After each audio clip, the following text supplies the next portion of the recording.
हरे कृष्णा। हम श्रीमद् भगवद गीता के चतुर्थ अध्याय दिव्य ज्ञान इसके 15वें श्लोक को आज पढ़ रहे हैं। श्लोक की कुछ आवृत्ति करेंगे पहले। जी। एवं ज्ञात्वा कृतं कर्म एवं ज्ञात्वा कृतं कर्म पूर्वैरपि मुमुक्षुभिः पूर्वैरपि मुमुक्षुभिः कुरु कर्मैव तस्मात् त्वं कुरु कर्मैव तस्मात् त्वं पूर्वः पूर्वतरं कृतम्। पूर्वः पूर्वकरं कृतम्। एवं ज्ञात्वा कृतं कर्म एवं ज्ञात्वा कर्तं क्रम पूर्वैरपि मुमुक्षुभिः पूर्वैरपि मुमुक्षुभिः कुरु कर्मैव तस्मात् त्वं कुरु कर्वेम तस्मात् त्वं पूर्वः पूर्वतरं कृतम्। पूर्वै पूर्वतरं कर्तम्।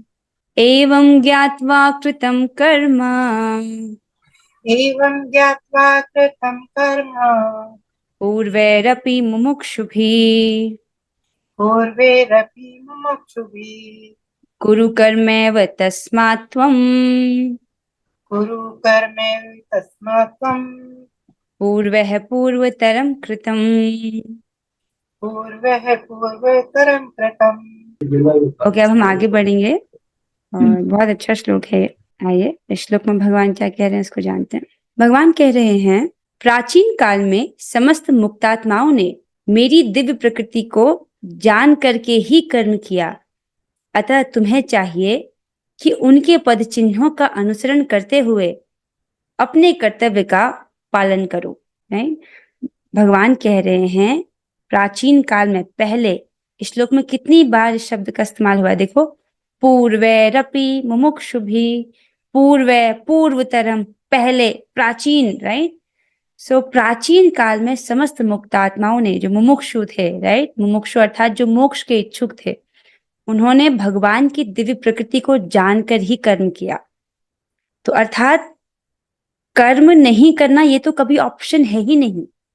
शुरुआत में जो व्यक्ति भगवत गीता पढ़ते हैं, ढंग से नहीं श्रवण करते या सही प्रमाणिक सोर्स से नहीं सुनते हैं, तो उनको यही भ्रम बना रहता है कि आध्यात्म का मतलब कर्म को छोड़ देना।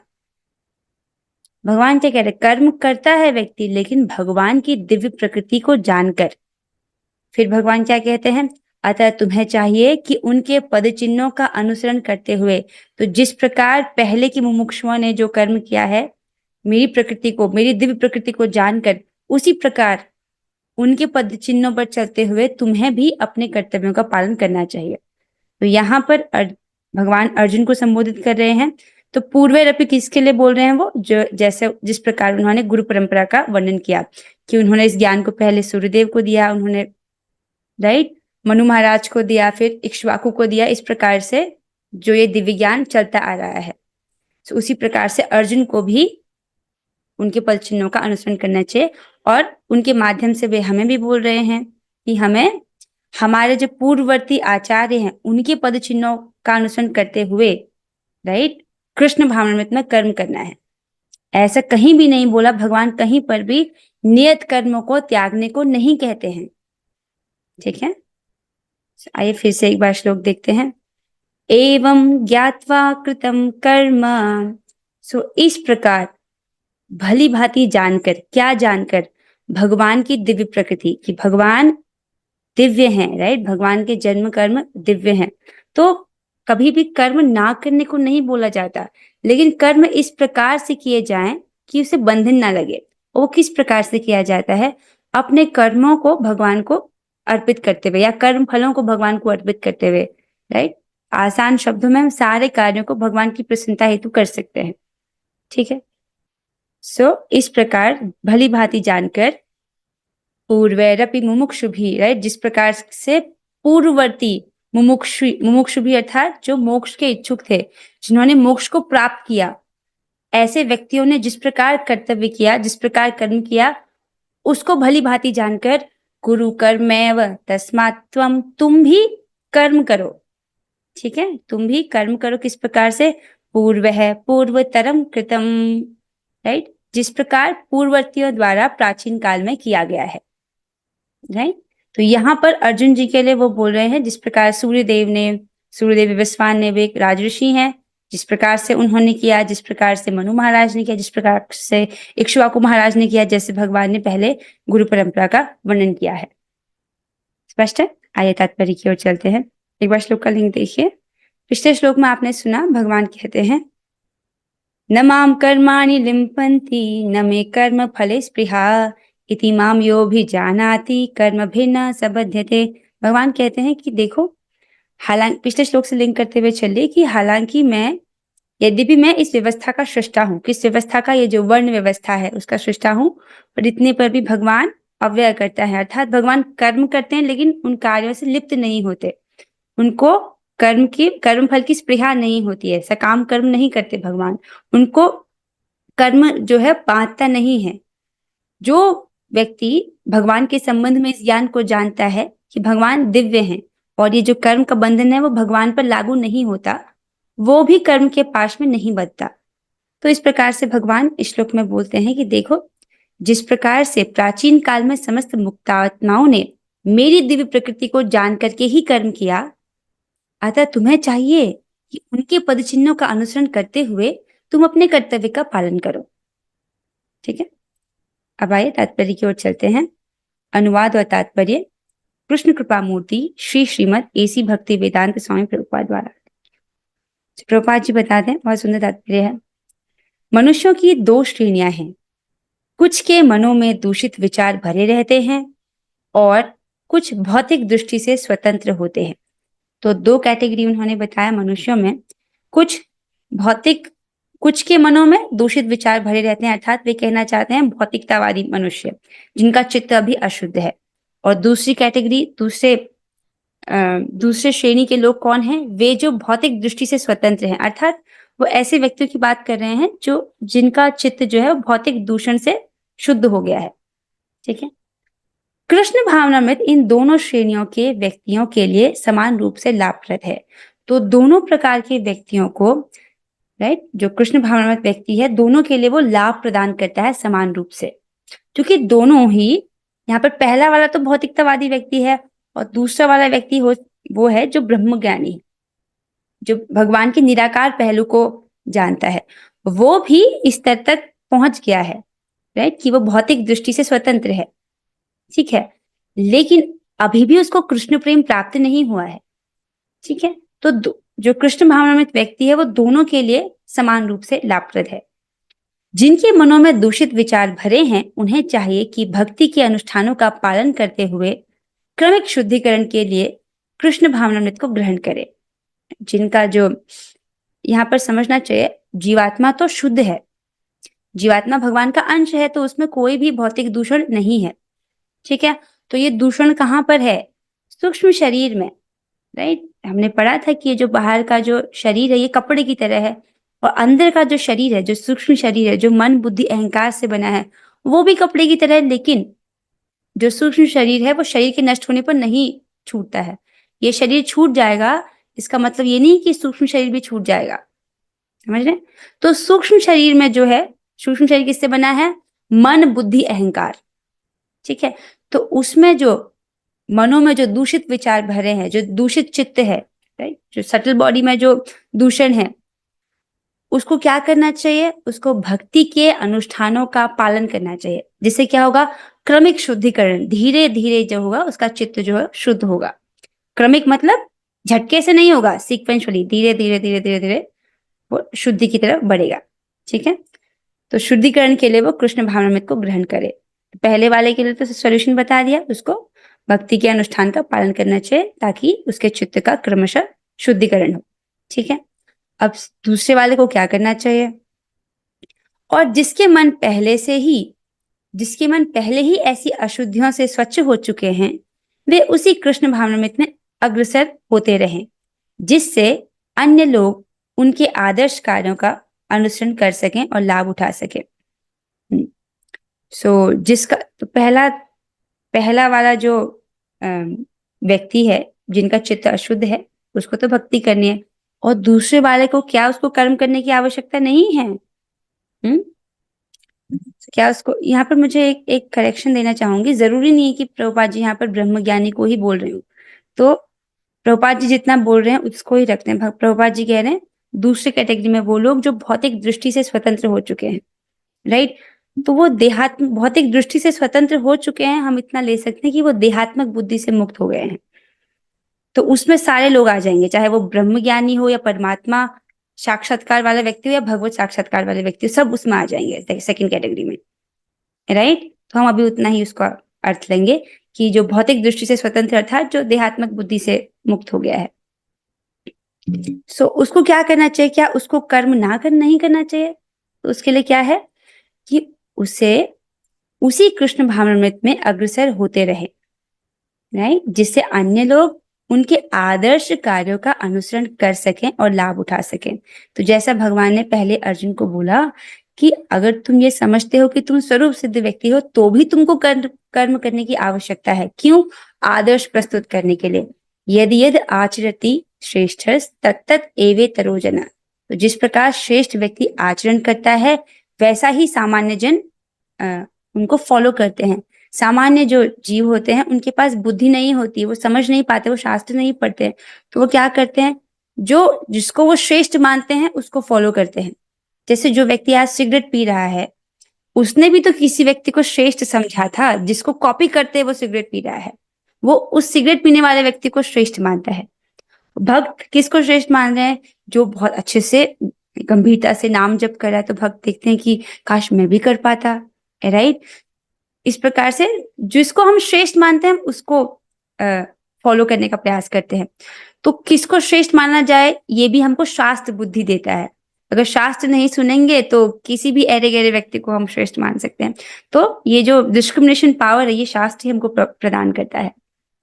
सो क्या करना चाहिए उस व्यक्ति को? जो व्यक्ति इवन शुद्ध हो गया, भौतिक कलमश से जो शुद्ध हो गया है, उस व्यक्ति को भी कृष्ण भावनामृत में ही कार्य करना चाहिए, राइट, अग्रसर होना चाहिए और आदर्श प्रस्तुत करना चाहिए, ताकि बाकी लोग उसको देख करके आचरण कर सके, उसका लाभ उठा सके। जैसे इसका बहुत अच्छा उदाहरण है हमारे सुकृष्णदास प्रभु जी, राइट। सो वो जप करते हैं, सुबह जप करते हैं, वो बहुत जल्दी भी जप करके खत्म कर सकते हैं अपना, राइट, ब्रह्म मुहूर्त में 6 बजे फिनिश करके जा सकते हैं। लेकिन वो हम लोगों के लिए 8:30-9 बजे तक जप करते हैं, क्योंकि उनको पता है कि हम लोग लेट आते हैं। तो ताकि सबका 16 माला जप हो जाए, इसलिए वो हमारे साथ में जप करते हैं, है कि नहीं। आगे बढ़ते हैं। मूर्ख व्यक्ति या कृष्ण भावनामृत में नवदीक्षित प्रायः कृष्ण भावनामृत का पूरा ज्ञान प्राप्त किए बिना कार्य से विरत होना चाहते हैं। गोपाल जी ऐसे बोलना चाहते हैं कि मूर्ख व्यक्ति या जो इसने भी नया नया कृष्ण भावनामृत में जो आया है, राइट, जो भक्ति करना जिसने शुरू किया है, जिसको भी पूरा ज्ञान नहीं है, तो वो क्या करता है, पूरा ज्ञान प्राप्त किए बिना कार्य से विरत होना चाहता है कि हाँ मुझे किसी प्रकार आप तरीका बता दो कि ये डिफिकल्ट से दिखने वाला कार्य ना करना पड़े, राइट। किंतु भगवान ने युद्ध क्षेत्र के कार्य से विमुख होने की अर्जुन की इच्छा का समर्थन नहीं किया।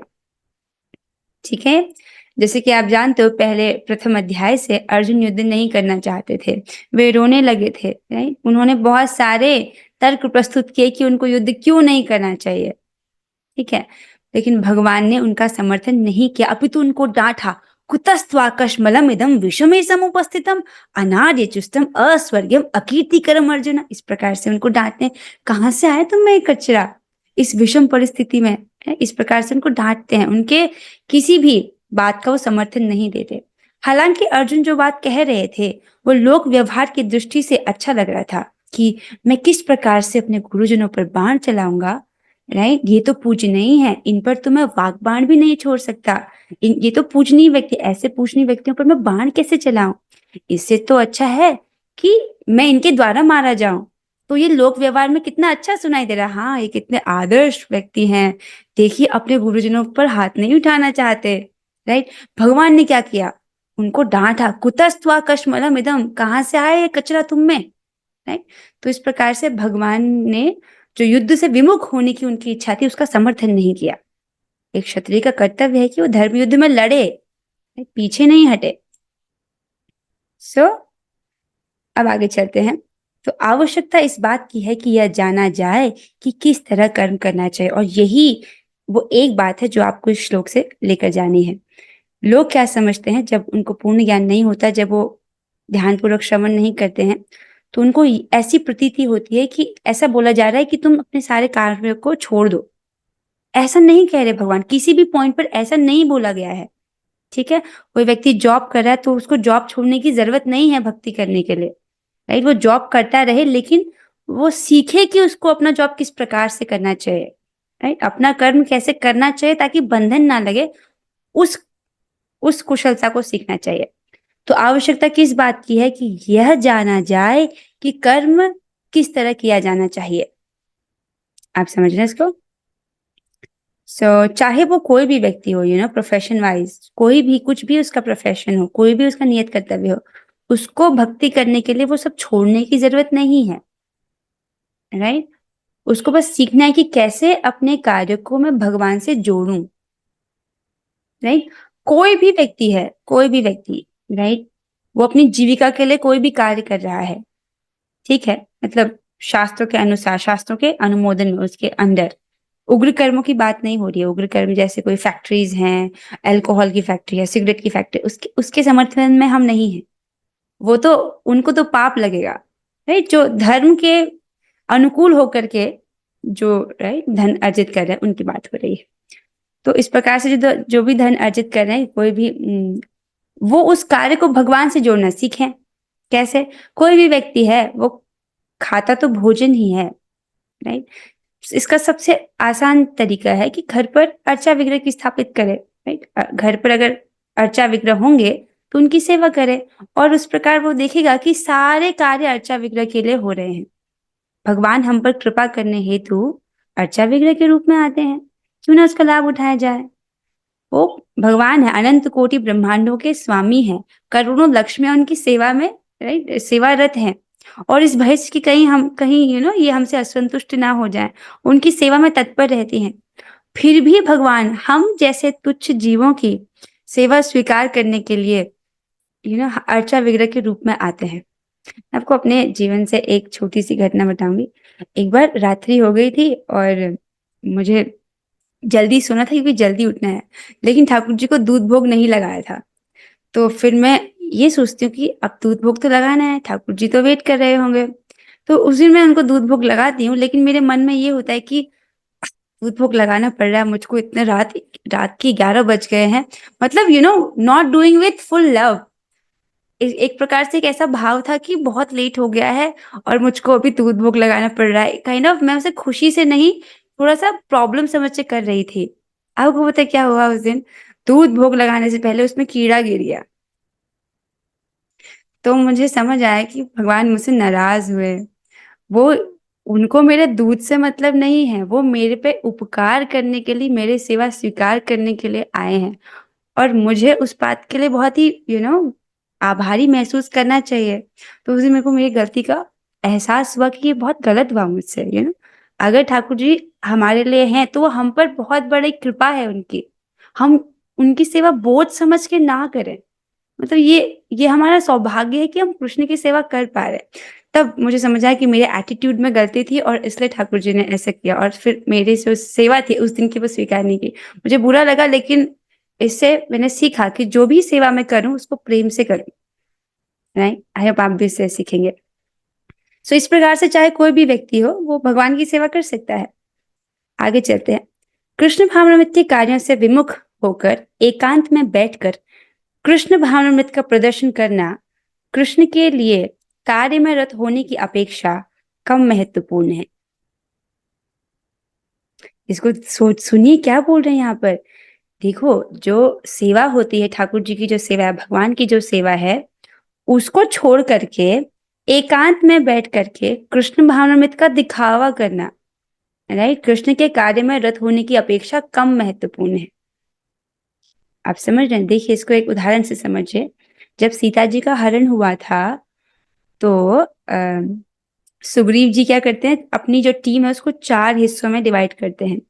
एक सेना को उत्तर दिशा की ओर, एक सेना को दक्षिण दिशा की ओर भेजते हैं। इस प्रकार से चारों दिशाओं में वो भेजते हैं।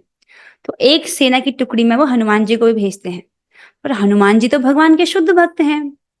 वे कह सकते थे मैं इस सेवा में क्यों जाऊं, मैं तो एक जगह बैठ के राम राम राम राम जपूंगा, राइट।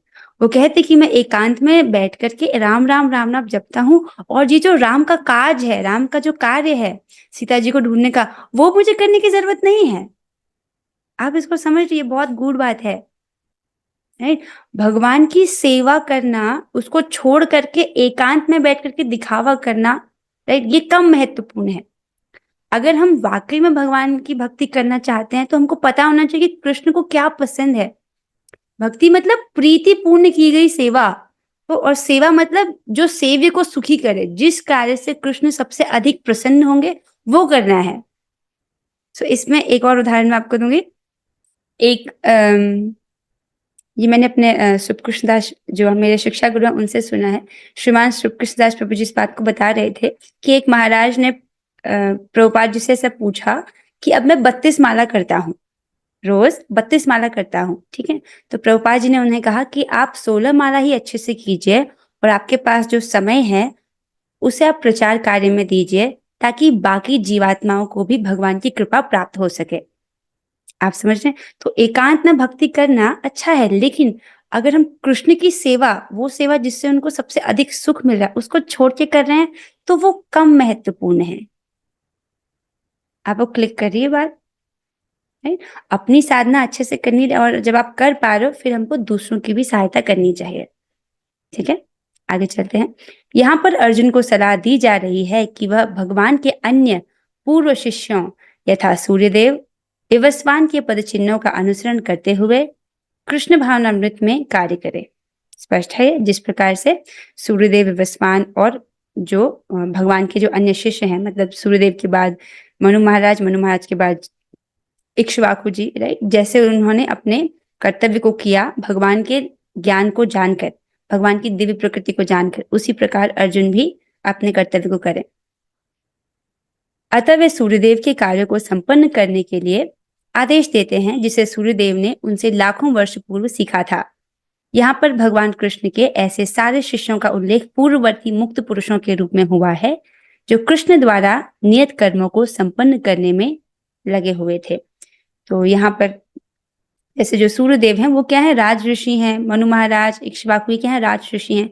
तो इनका कार्य है कि जो समाज है वो आध्यात्मिक गति की ओर बढ़े, आध्यात्मिक दिशा की ओर आगे बढ़े, तो उसको ही वो इंश्योर करते हैं कि समाज जो है कृष्ण की ओर आगे बढ़े। वही अर्जुन को भी करना है, राइट। इसीलिए उनको इस ज्ञान से युक्त होकर के अपने कर्तव्य का पालन करना है, ठीक है। अगर वो अपने आप को स्वरूप सिद्ध व्यक्ति समझते हैं तो भी उनको अपना कर्तव्य करना है, राइट, आदर्श प्रस्तुत करने के लिए, ठीक है। आपको स्पष्ट हो रहा है? यहाँ पर जो है ये टीका समाप्त होती है। जो आज के श्लोक से हमने सीखा कि व्यक्ति को कर्म छोड़ने के लिए किसी भी लेवल पर नहीं बोला गया। मतलब कहीं पर भी भगवान नहीं कहते कि आपने नियत कर्तव्य को छोड़ दो, बस अपने कर्मों को भगवान के लिए कैसे किया जाता है वो सीखना है। अगर नहीं सीखेगा तो क्या होगा, एक और भौतिक जन्म। इस जगत में लोग बड़े बड़े महान कार्य करते हुए दिखाई दे सकते हैं, लेकिन उनके पूरे जीवन को कहां पर, वो किस बिंदु पर जाके अटकेगा, एक और भौतिक जन्म, मतलब जीरो। चाहे वो जितना भी भौतिक रूप से सक्सेसफुल क्यों ना दिखाई दे रहा हो, अगर मृत्यु के बाद उसको फिर से एक भौतिक जन्म ही स्वीकार करना पड़ा तो उसका पूरा जीवन असफल हो गया, ठीक है। इसीलिए व्यक्ति को सोच समझना चाहिए कि किस प्रकार से मैं अपने कर्मों को दिव्य स्तर पर करूं। भौतिक स्तर पर करूंगा तो फिर से भौतिक जन्म होगा, दिव्य स्तर पर करूंगा तब जाके मुझको भगवत धाम की प्राप्ति होगी, तब जाके ये देह छूटेगा मेरा, राइट। और दिव्य स्तर पर करने का मतलब होता है इस चेतना से युक्त होकर करना कि मेरे इस कार्य से भगवान श्री कृष्ण प्रसन्न हो जाएं, राइट। राधा रानी, श्रीमती राधा रानी, भगवान श्री कृष्ण मुझसे प्रसन्न हो जाएं, गुरु महाराज मुझसे प्रसन्न हो जाएं, बस इस इंटेंशन से हम जो भी कार्य करते हैं वो दिव्य स्तर पर है, ठीक है। ओके, किसी का कुछ प्रश्न है तो आप पूछ सकते हो। Oh, how can I preach about Krishna? वाह, इट्स अ गुड क्वेश्चन। मतलब आपकी इच्छा है प्रचार करने की, बहुत अच्छी। पहली बात तो ऐसी इच्छा हो, प्रचार करने की इच्छा एक जीवात्मा की सर्वश्रेष्ठ इच्छा है। क्यों? क्योंकि आप दूसरे जीवात्माओं को इस दावानल से, भवसागर रूपी जो यहाँ जो फंसे हैं, इस दावानल से बचाने की इच्छा कर रहे हो। ये अपने आप में हीरोइक है। कैसे कर सकते हो आप प्रचार? अगर आपके पास समय है तो जो श्रीमद् भगवद गीता के श्लोक हैं आप उनको पढ़ के केवल उनका अनुवाद, श्लोक और अनुवाद, उसका शॉर्ट्स बना सकते हो, 1 मिनट की वीडियो, राइट। भले आप उसको ज्यादा एक्सप्लेन ना भी कर पाओ, तो भी आप भगवान की जो बात है, भगवान की बात ही एक्चुअली हर जीवात्मा को पसंद आती है, क्योंकि हर जीव भगवान का अंश है, वो भगवान का प्रेमी है, और जब वो भगवान की बात सुनेगा तो प्रसन्न होता है। तो आप यहाँ से शुरू कर सकते हो। या हरे कृष्ण माता जी, मुझे कभी कभी मजबूरी में या फिर कभी कभी फोर्सफुली अनियन गार्लिक वाला खाना खाना पड़ता है, उसे मुझे अपराध लगेगा। आप मत खाइए। देखो, एक चीज होती है जिद, एक होती है जिद, राइट। कोई, जैसे हम ये इस जिद का प्रयोग कर सकते हैं अच्छे कार्य के लिए। कोई आपको जबरदस्ती 440 वोल्ट वाले स्विच में आपको हाथ ले, आप क्या करोगे? पीछे कर लोगे ना अपने आप को। आप जिद कीजिए ना। मेरे घर में जब बन रहा था ये, तो मैं लड़ाई करती थी कि किसी को मैं खाने नहीं दूंगी अब, क्योंकि मुझे पता था अगर मैं चुप रहूंगी तो मुझको भी अपराध लगेगा, क्योंकि आपको पता है ना, भीष्म पितामह चुप रहे थे तो उनको दंड मिलेगा। इसलिए मैं बहुत चीखती थी, चिल्लाती थी कि सबको दिक्कत हो। तो अब मेरे घर में कोई भी नहीं खाता मांस। और क्योंकि वो भगवत गीता सुन रहे हैं नियमित रूप से, तो ये मेरी वजह से नहीं हुआ एक्चुअली। वो जो मतलब मेरे भाई है, वो गीता सुनते सुनते सुनते सुनते सुनते उन्होंने स्वयं ही छोड़ दिया है अंडा खाना, मीट खाना, और इवन चाय पीना भी छोड़ दिया है। इतना दिव्य प्रभाव है ये। वो जब भी नहीं करते, वो भी सिर्फ गीता सुनते हैं, और ऐसे करते करते करते उन्होंने सब कुछ छोड़ दिया है। तो आप जिद्दी बन जाएंगे ना कि नहीं, मैं नहीं खाऊंगा तो मैं नहीं खाऊंगा, राइट। इस प्रकार से जब आप एक दो हफ्ते आपके घर वाले परेशान रहेंगे, फिर उसके बाद वो हार मान जाएंगे। नहीं नहीं माता जी, ऐसे तो अनियन गार्लिक नहीं बनता है, बट कभी कभी बन जाता है तो खाना ही पड़ता है। नहीं, आप मत खाइए ना। अनियन गार्लिक खाना मतलब गाय का मांस खाना। ये मेरे शब्द नहीं, प्रभुपाद जी के शब्द हैं। देखिए, मैं भी ना आपकी तरह कॉम्प्रोमाइज कर रही थी, लेकिन एक दिन मैंने प्रभुपाद जी के यही शब्द सुने, उसके बाद मैंने कहा नहीं, अब नहीं खाएंगे। और फिर एक्चुअली मेरे केस में तो मेरी माता जी बहुत अच्छी भक्त है, उन्होंने डिसाइड कर लिया ठीक है, हम घर में प्रसाद ही खाएंगे। तो फिर जब मेरी माता जी ने डिसाइड कर लिया, तो सबके लिए बहुत आसान हो गया। मेरी माता जी बहुत सपोर्टिव है, तो हमारे घर में तो कोई ऐसी दिक्कत नहीं हुई। My mother is a very good devotee. पर आपके केस में देखो, आपको विद्रोह करना पड़ेगा, राइट। और कुछ इसका तरीका नहीं है। वो लोग बेसिकली अनियन गार्लिक खाना, प्रभुपाद जी का लेक्चर मैंने सुना, वो कहते हैं ये गाय का मांस खाना जैसा है, तो डोंट डोंट डू इट। उस दिन आप सब्जी मत खाइए ना। रोटी को आप दही के साथ खा सकते हैं, रोटी को आप मिश्री के मतलब जैसे भी किसी और तरीके से खा सकते हैं, अचार के साथ खा लो, मतलब, right. But onion, I not support onion garlic. All of you. आपने कुछ और कहा प्रभु जी? If I tell my friends regarding Bhagavad Gita though they are not interested, so it is a pride. आप बस उनको मौका दे सकते हो। अगर वो इंटरेस्टेड नहीं है, इसका मतलब उनके पास अभी सुकृति नहीं है। जैसे गरीब व्यक्ति हीरा अफोर्ड नहीं कर सकता, उसी प्रकार जिस व्यक्ति के पास भक्तोन्मुखी सुकृति नहीं है, वो व्यक्ति अफोर्ड नहीं कर सकता गीता सुनने की इच्छा को भी प्राप्त करना। आप समझ रहे हैं? तो आप बता दो, वो व्यक्ति के पास जब सुकृति होगी, अर्थात प्रसाद खा के, या ऐसा एक चीज और कर सकते हो। मेरे प्रभु जी, मेरे जो गुरु महाराज हैं, उन्होंने भी मुझे बताया था, क्योंकि हम भक्त हैं और हम भक्ति कर रहे हैं, तो हमको दूसरों को अपनी सहायता करने देना चाहिए। ऑल्दो मतलब मैं इसको अपने प्रैक्टिकल लेवल पे कर नहीं पाती हूँ, पर वे कहते हैं कि हमको दूसरे लोगों को अपनी सहायता करने का मौका देना चाहिए, क्योंकि हम भक्ति कर रहे हैं, तो वो हमारी सहायता करेंगे, भले हम उसको उतना ना देखें, लेकिन भगवान देख रहे हैं कि इसने मेरे भक्त की सहायता की। इस प्रकार से उस व्यक्ति का सुकृति इकट्ठा हो जाती है और उस पर भगवान की कृपा होती है।